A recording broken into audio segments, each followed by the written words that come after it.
ん、お散歩から帰ってきましたよ。今からさらちゃんとおもちゃで遊びたいと思います。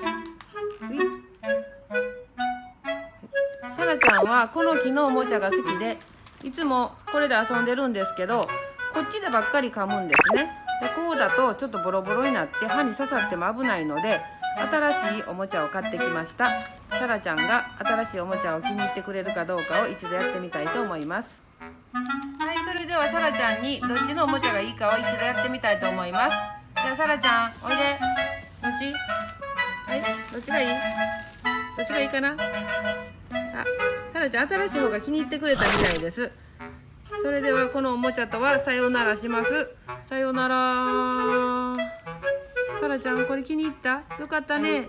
今度からこれで遊んでね。なぜかどちらか一方で噛もうとします。これはなんでなんでしょうね。いつも不思議なんですけど、これもまたどうなるか見ていきたいと思います。